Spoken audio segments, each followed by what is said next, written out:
que é que poderia partilhar com quem tem uma pequena empresa familiar, mas que a quer transformar numa grande empresa? Isso é uma pergunta para 4 milhões de dólares. Carlos Martins é engenheiro mecânico formado pela Universidade do Porto. É sócio de holdings na área de metalomecânica, de energia e mobilidade sustentável. O empresário é o nosso convidado do Volga Talks de hoje. Obrigada por ter aceito este convite, engenheiro Carlos Martins. Queria começar por lhe dizer que eu vim trabalhar para o Volga Park em 2008. Era uma empresa municipal e uma das empresas acionistas do Voga Park era também a Martifer. Considerando que não conhecia ninguém aqui em Sevé do Voga, comecei por perceber as empresas que eu tinha que ter contacto e cheguei então, olhando aqui para esta revista, a primeira pessoa, que era o engenheiro Carlos Martins, era uma referência para mim e ter o privilégio de poder contactar assim com empresários na altura, não sei se lembra dessa revista, foi a primeira que Hum. lançaram da Martifer. Pronto, foi para mim um privilégio e por isso é também com muito agrado que acolhemos as vossas empresas aqui no Voga Park. O engenheiro criou a Martifer aos 26 anos de idade e, como um homem de negócios, não parou de criar novas empresas. Atualmente, quantas empresas tem, em que áreas e quais é que estão aqui no Voga Park? Hum, Obrigado pelo convite. O número de empresas que nós temos, eu não sei esse número de cor, mas sei as áreas onde nós estamos. Portanto, ou seja, a Martifé começou quando eu efetivamente tinha 26 anos, eu e o meu irmão, ele tinha 23, e criámos a Martifé, não ficámos aqui em Ceber do Vulga, fomos para Oliveira de Frades, porque à data não havia terreno industrial aqui em Ceber do Vulga, porque nós somos aqui de Pessegueiro, e, e esta água do rio Voga é muito produtiva, portanto, ou seja, ela própria gera empreendedores. E então fomos para Oliveira de Frades, exatamente por isso, mas havia sempre uma expectativa de poder criar riqueza aqui em Cever do Voga, tanto é que, passado 8 anos, fizemos uma associação empresarial com o Sr. Manuel Martins da Martinox, naquela altura era a Martinox, hoje era Stalfer, e também com o Henrique Silvérica, tinha uma empresa de alumínios, que era a Caixilhar, depois passou a chamar-se Martifer Alumínios, e entretanto essa empresa hoje é totalmente detida pela Martifer, e o Henrique e a Silvério são meus sócios aqui neste projeto que temos aqui. Mas basicamente eu tenho três áreas específicas. Tenho uma holding com o meu irmão, com o Jorge, que é a IM, que é detentora das participações na Martifer e na Almina, que é uma mina que nós temos em Aljustrel. Depois tenho uma holding familiar, com as minhas filhas, eu tenho 3 filhas. Portanto, neste momento em concreto, eu tenho 62 anos e o meu objetivo principal neste momento é passar-lhes a pasta. São 3 filhas que eu tenho todas diferentes, todas com vocações diferentes, mas tentar passar a pasta de todos os ativos que eu, entretanto, fui criando ao longo da minha vida. E depois aqui em Severo do Voga temos a Good Asset, com o Silvério e com o Henrique, que tem interesses na área da energia e da mobilidade sustentável, ou seja, nós desenvolvemos parques eólicos e fotovoltaicos, e depois temos uma área já ligada à parte da sustentabilidade e para a mobilidade, nomeadamente, né, nos autocarros elétricos, nos caminhões elétricos, nos centros de carregamento para veículos elétricos. Portanto, é aqui que está esta holding. Mas tudo tem a ver basicamente com sustentabilidade, com energia, com,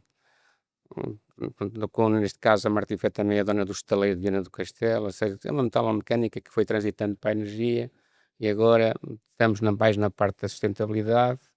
Estamos também, inclusive, a criar uma empresa na área dos resíduos, muito pensado na valorização, na recolha e na valorização dos resíduos. Achamos que os resíduos que é uma matéria-prima e, como tal, estar a queimar resíduos ou a colocá-los em aterro não é futuro. Achamos que o que faz sentido é pegar nesses resíduos e a partir deles transformá-los em matérias-primas, porque Portugal é um país que depende muito do exterior das matérias-primas. Nós importamos quase tudo de matérias-primas, só temos mesmo madeira, temos floresta e temos algum cobre, mas mesmo o cobre que nós temos não é suficiente para aquilo que nós temos necessidade. Depois temos sol e vento e água que nos permite até a curto prazo sermos sustentáveis em termos de energia limpa.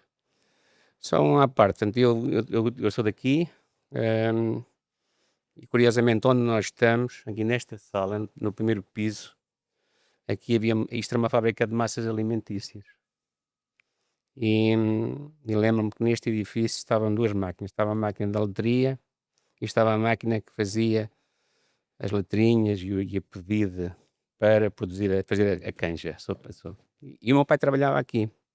O meu pai já morreu antes de eu ter começado com o projeto da Martifer, morreu com 48 anos. Mas o meu pai trabalhava nesta fábrica, era uma fábrica das massas, que entretanto depois, por vicissitudes diversas, acabou por fechar. E o meu pai trabalhava na fábrica, na máquina da meada, que era aqui embaixo, que era neste túnel que está aqui onde está hoje a escola. E então, como ele trabalhava de turnos, eu às vezes saía da escola às 4 da tarde e vinha trazer aqui eles moravam daquele lado, daqui consegue-se ver a casa dos meus pais. E então havia dias em que eu vinha cá trazer-lhe o jantar. Ou seja, lembro daquelas cestas de Vime, eu vinha trazer o jantar por volta das 9 horas e ele saía à meia-noite. E às vezes eu ficava aqui, trazia o jantar e depois ficava aqui à espera que ele saísse do trabalho e ia para casa depois com ele motorizado. E então a fábrica só tinha um trabalhador que era ele naquela máquina específica, ficava ali com ele. E então eu dizia-lhe, com 6 anos, eu dizia-lhe que quando for grande eu quero vir trabalhar para aqui, quero vir trabalhar para a fábrica das massas. Isto foi há 55 anos. E passado estes anos todos, eu vim trabalhar para aqui, portanto, ou seja, eu tenho aqui um escritório, só para percebermos que estas coisas às vezes nós já não entendemos muito bem o que é que a vida nos traz, mas de facto, passado estes anos todos, há circuitos que se fecham, círculos que se fecham, e cá estou eu aqui a trabalhar na fábrica das massas, mas não na máquina, mas olho por aqui, às vezes venho aqui, não gosto muito de estar sentado na secretária, não consigo ficar sentado na secretária, mas venho cá visitar as pessoas e falar com elas, porque as pessoas gostam de falar comigo. Era uma das perguntas que eu lhe ia fazer, era porque é que escolheu o Voga Park, não é? E percebemos agora porquê, para ter aqui as suas empresas. Das obras mais emblemáticas que a Martifer esteve envolvida, podemos citar o Estado do Dragão, no Porto, o Museu do Amanhã, no Rio de Janeiro, o Aeroporto de Dublin, na Irlanda. Qual destes ou de outros projetos que nos queira falar foi o mais desafiante e porquê? A Martifer é uma empresa global que faz os projetos mais complicados em qualquer parte do mundo. Ou seja, praticamente não tem obras em Portugal, mas já fiz projetos nos 4 cantos do mundo, inclusive em Manaus. E para chegar a Manaus tem que ser de avião ou de barco, não dá para ir de carro, não dá para ir de ferry, mas houve alguns desafios grandes que nós tivemos. Lembro-me que estivemos envolvidos em estádios, em diversos estádios. O último que estivemos envolvidos foi no estádio de Santiago Bernabéu, mas na Copa do Mundo, no Brasil, tivemos em 4 estádios. Eu estive lá 4 meses, a acompanhar a construção de 4 estádios. Aqui em Portugal fizemos também 5 estádios, e os 3 principais, o do Benfica, o do Sporting e o do Porto, foram feitos exatamente em simultâneo, e portanto também foi uma carga muito grande de trabalho naquela altura. Eu acompanhei isso muito de perto. Mas depois tivemos obras muito emblemáticas. Neste momento estamos a fazer pontes metálicas para o TGV em Inglaterra. Portanto, desde a Arábia Saudita, para pegar praticamente a todos os países na Europa, no Brasil, nos Estados Unidos. Já fizemos em África, já fizemos projetos muito emblemáticos. E o catálogo da Martifer é um catálogo super poderoso, ou seja, tem um currículo gigante. Nestas 3 décadas como empresário, quais são os maiores avanços tecnológicos que o impressionaram Ainda positivamente? relativamente à Martifer, deixa-me só contar esta história também, que faz todo sentido contá-la. É a primeira obra que nós fizemos, tinha 26 anos, eu ainda tinha acabados de fazer. Foi uma fábrica que fazia caixas isotérmicas para caminhões, em Albergaria, que chama Isogar, e passados 50 anos comprámos essa empresa. Ou seja, o sítio onde a Martifé colocou a primeira viga, hoje é proprietária daquela empresa, daquele espaço. Ou seja, mais uma vez lá fomos outra vez fechar aqui esta parte aqui do círculo, mas desculpe que interrompia. Não, não. A nível de avanços tecnológicos, o que é que o impressionaram mais positivamente, como empresário? Sim, eu tive a sorte de ser engenheiro. E para mim, o curso de engenharia permite-me compreender facilmente todas as transformações que existem em termos tecnológicos. Ou seja, há sempre uma explicação para tudo e para mim o ramo de engenharia mais complicado nem é o da tecnologia da informação, e é mais até curiosamente o ramo da engenharia química. Ou seja, como é que através da química se combinam moléculas e que se produzem coisas às vezes que são tão boas para a saúde e também podem ser tão perigosas, nomeadamente a bomba atómica ou coisas parecidas. Portanto, essa é a parte que eu ainda não entendi muito bem, que é mais complicado. O resto, em termos da tecnologia, nós temos agora um grande desafio pela frente, que é o desafio tecnológico mais premente que temos agora, que é esta questão da inteligência artificial. O que é que isto nos vai ajudar, para o bem e para o mal. Portanto, um grande desafio e, portanto, se não houver cuidado, até aquilo que pode ser de bom pode se transformar numa arma contra nós. Mas eu lembro-me que quando eu comecei a trabalhar, quando eu tinha 23 anos, 22 anos, nesse ano começaram a chegar os primeiros faxes. Ou seja, era possível escrever numa folha e fazer chegar a qualquer parte do mundo um papel com uma assinatura nossa feita naquele instante. Então, nesse dia percebi que a tecnologia ia estar acessível, por um lado, mas que nos ia levar a qualquer parte, que nos ia levar a qualquer parte, ou seja, que não ia haver impossíveis. A ideia de podermos comunicar em time com televisão, depois vem a internet, ou seja, agora a inteligência artificial e o futuro é por aqui que vai continuar a evoluir desta maneira.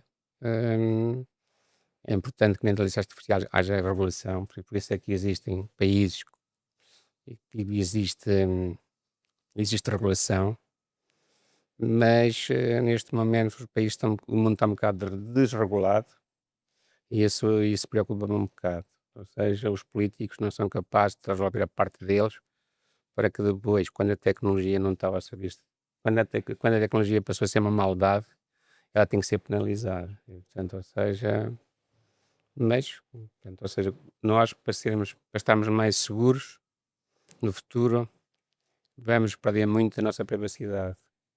Mas para as pessoas de bem, é preferível isso, e estarem seguras, do que acharem que estão mais escondidas e estarem inseguras. Mas nós temos que começar a lidar com a exposição para que as coisas possam abrir de uma forma segura, porque fala-se muito na falta de habitação, mas eu acho que a grande preocupação no futuro é mais a questão das pandemias, como a pandemia nos mandou todos para casa, portanto bragou-nos ali, portanto não houve uma ordem de um tribunal, houve uma ordem através de uma pandemia que disse vão todos para casa.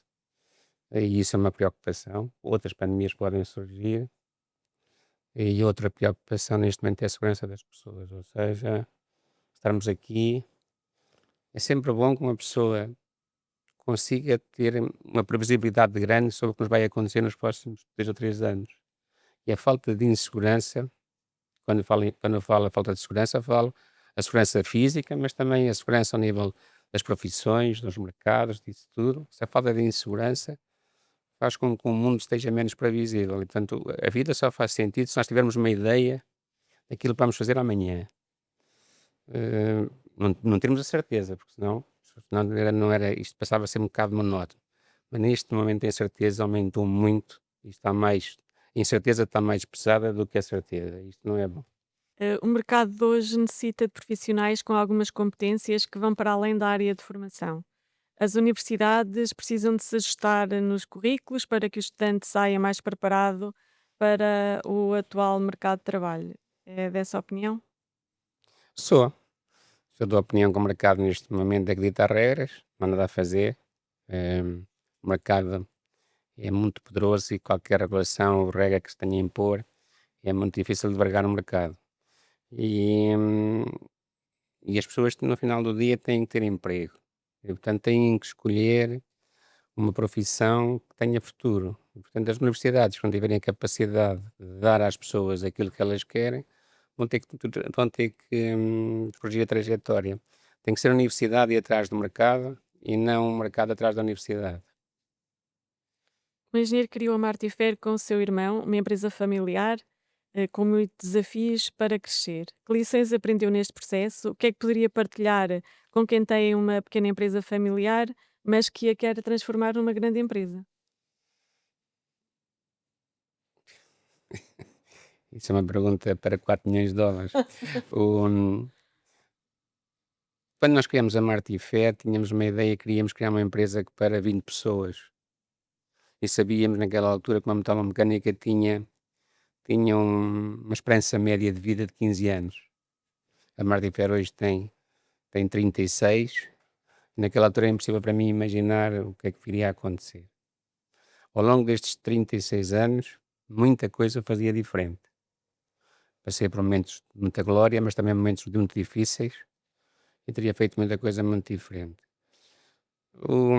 Quem tem a possibilidade de ser empreendedor ou ser empresário deve assumir esse risco, porque isto não é para todos. Ou seja, eu reconheço que hoje ser um bom empreendedor é um dom.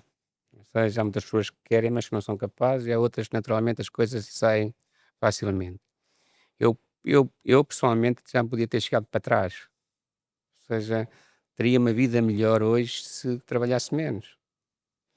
Mas eu tenho uma obrigação perante a sociedade, portanto, ou seja, é uma questão de cidadania, em que eu tenho a obrigação de desafiar as pessoas que estão ao meu lado e contribuir para que elas possam participar em projetos que a realizem. Ou seja, faz parte de mim, eu gosto de ser empreendedor, gosto de trabalhar. Agora estou naquela fase do o que é que eu faço, o que é que eu dou aos outros para eles fazerem, porque ao longo da vida aprendi uma coisa muito importante, que é, ao nosso lado, está sempre alguém que faz uma parte do nosso trabalho melhor que nós. E, portanto, ou seja, saber delegar é importantíssimo. Relativamente a esta questão da ser empreendedor e ser empresário, hoje em Portugal, 99% das PMEs, os, os, os empresários dessas pequenas e médias empresas são verdadeiros heróis. Levantam-se às 5 da manhã e vão para casa a hora que calhar. E muitas vezes prescindem do salário do mensal para que a empresa consiga sobreviver. Nós temos que fazer um tributo a essas pessoas porque elas são, efetivamente, conforme eu disse, verdadeiros heróis. Não é fácil. Eu tenho 3 filhas e a mais nova só tem 23 anos, já quis ser empresária. Já é empresária há quase há um ano. E, portanto, ela percebeu que, efetivamente, isto dá mesmo muito trabalho, ser empresário. Não sei se ela vai ter sucesso, até porque ela escolheu um ramo de atividade numa relação business to consumer, através da marca, portanto, ou seja, é muito mais difícil. Quando se faz uma relação business to business, a proximidade, a amizade, o preço, vão resolvendo as coisas. Quando se tenta uma marca, tenta-se impor uma marca, é muito difícil. 99% dessas empresas tendem a desaparecer. Mas aquilo que ela está a fazer é muito importante para o futuro, está a prepará-la para a vida. A mais velha tem um MBA que fez em Stanford, nos Estados Unidos, na Califórnia. Eu considero aquilo que a mais nova está a fazer vale tanto como um MBA em Stanford. Eu já disse isto. A minha filha mais velha fica assim um bocado chateada quando eu digo isto, mas é verdade. Ou seja, o contacto diário com a experiência empresarial é muito doloroso quando se faz a partir do zero. Ou seja, não se compra uma coisa feita, vou fazer a partir do zero. E vou ter que fazer tudo, vou ter que fazer de contabilidade, vou ter que fazer as compras, vou ter que fazer o armazém, vou ter que subcontratar a produção, vou ter que fazer as vendas, o site, ou seja, toda essa panóplia cria efetivamente uma resistência às pessoas nesta área que mais cedo ou mais tarde lhe vai dar frutos. Quando comecei com a Martifer, primeiro ano foi um ano que ganhámos dinheiro, foi um trabalho, mas ganhámos dinheiro. O segundo ano também foi bom. O terceiro ano foi em 93, veio uma crise e 2 dos clientes que nós tínhamos não conseguiram avançar, as empresas faliram. Naquela altura nós tivemos perdas significativas no nosso balanço e lembro-me que o meu irmão me ter dito que, pá, se calhar, Carlos, é melhor nós fecharmos isto e arranjarmos emprego. Disse: "Pá, vamos esperar mais algum tempo, pode ser que isto dê a volta." E deu, ou seja, as pedras no caminho são gigantes. É preciso ser mesmo muito, agora como é a palavra que hoje se usa muito, é preciso ser persuasivo, resiliente, para conseguir chegar-se às vezes a certos sítios. Quando as coisas correm bem, geralmente acabam mal. Ou seja, isto tem que ser muito duro e tem que ser muito duro no início, para que as pessoas valorizem mesmo as coisas, porque quando nós começamos com uma empresa que logo com muito dinheiro, com muita facilidade, a probabilidade das coisas correrem mal é muito grande. Portanto, se é difícil, mas com o trabalho consegue-se tudo. É evidente que não, portanto, vender, há coisas que são impossíveis, quer dizer, uma má ideia é sempre uma má ideia. Vender areia no deserto não há de ser uma boa ideia. Agora, quando se tem uma boa ideia, uma ideia que faça sentido, o resto é só trabalho. E, portanto, a juventude que queira, e as oportunidades são gigantes, mesmo para quem não queira. A parte mais complicada para mim foi a parte internacional. Hum, Este país que tem 11 milhões de habitantes e que está inserido num ecossistema europeu, fazemos parte da União Europeia, este país tem oportunidades gigantes. É preciso ter uma ideia, que seja uma ideia que seja validada, ou faça sentido, e a partir daí é trabalhar mais, trabalhar mais, trabalhar mais, porque hoje a tecnologia está muito acessível a toda a gente, e eu és muito inovador, empreendedor e trabalhas muito, então não vais ter sucesso. Uma das suas empresas é na área de energias renováveis. Frequentemente são divulgados alguns relatórios sobre a importância de usarmos energias renováveis nas nossas casas, empresas, carros, para diminuirmos o impacto do aquecimento global. O que é que falta em Portugal para avançarmos mais nessa questão? Eu acho que Portugal está na linha da frente na União Europeia. Nós temos já dias no ano em que somos 100% autossuficientes em termos de energia elétrica. Ou seja, o preço de energia agora está muito barato, a esta hora em concreto, porque há excesso de produção de energia fotovoltaica. Agora é preciso fazer investimento nas redes, é preciso fazer investimento no armazenamento, mas nós temos uma distribuição de geração de energia boa em Portugal. Temos aqui uma barragem aqui a 5 quilómetros, ou seja, temos tudo, e à medida que os carros elétricos vão entrando, portanto, ou seja, nós, naturalmente, nas nossas casas, estamos a substituir o gás por eletricidade, mesmo para tomar banho, para cozinhar, para aquecer, estamos a fazer esse trabalho. Os carros elétricos estão a entrar. Muita da energia que se vai consumir tem a ver com tratamento de dados e com inteligência artificial, ou seja, a energia do futuro será mais limpa e mais elétrica. E Portugal tem condições únicas para ser autossuficiente em termos energéticos, portanto, acho que está a fazer esse trabalho, e acho que estamos no bom caminho, quer dizer, não se pode pedir tudo de uma vez, porque as energias alternativas ou renováveis são instáveis, ou seja, daqui a bocado vai acabar o sol, depois não temos a certeza se o invento ou não, mas estamos a criar uma infraestrutura para as absorver, para as armazenar, e, portanto, acho que Portugal não é por aí que Portugal está a perder. A questão aqui da energia, no outro dia tivemos aquela situação do apagão. Eu, por exemplo, tenho um carro elétrico, queria carregar, se calhar haver algum tipo de geradores, não é, para estas situações, porque não conseguia carregar. E, na verdade, há 2 geradores. Em Portugal havia 2, se calhar vamos ter que ter mais, mas havia a barragem do Castelo de Bode, que é um gerador, está ali a água armazenada, que é só abrir a torneira para produzir energia, e havia a central tapada do outeiro, que na rede tinha gás, que se podia produzir energia. Houve um falhanço na rede elétrica espanhola, que teve a ver com excesso de produção de energia fotovoltaica, portanto não foi acondicionado isso, mas é um falhanço da rede, a rede tem que estar preparada, e não esteve preparada naquele momento, e portanto rapidamente as coisas foram ao chão. Isto foi um fenómeno raro que aconteceu, que nos obriga a pensar, ou seja, mas há soluções para resolver isso, nomeadamente sistemas de produção de energia podem estar em backup preparados para resolver. Como isto já não acontecia há muitos anos, se calhar houve aqui um desleixo. Se isso acontecesse hoje, rapidamente, as pessoas nem se apercebiam que tinha havido uma dificuldade. Muito se fala aqui no impacto da inteligência artificial nas empresas e no mercado de trabalho. Quais são as principais mudanças que vê nos próximos 5 anos?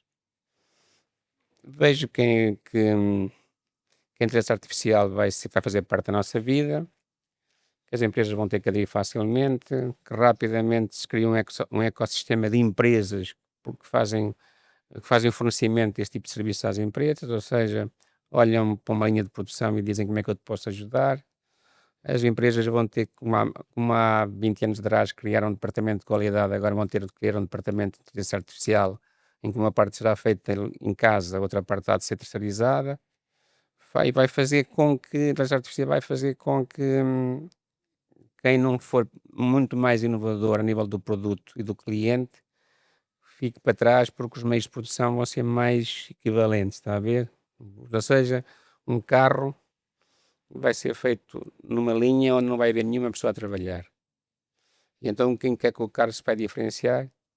No design, na qualidade e na promoção da marca.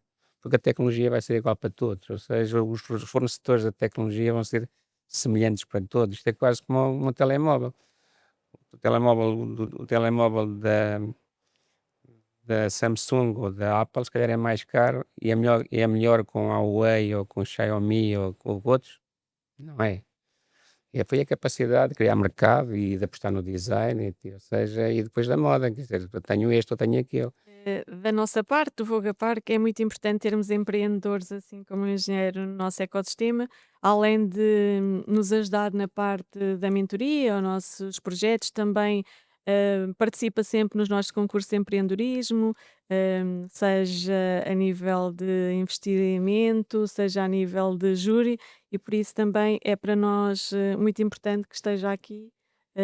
É uma referência, como já disse. Muito obrigada.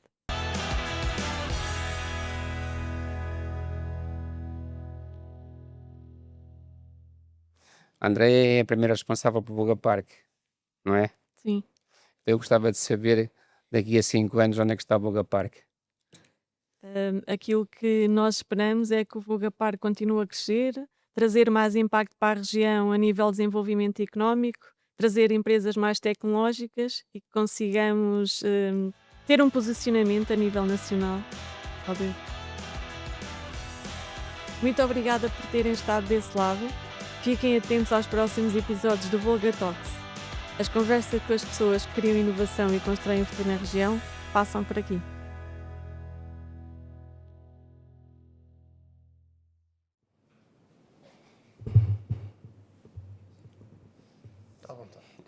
Se calhar um bocadinho menos. Assim.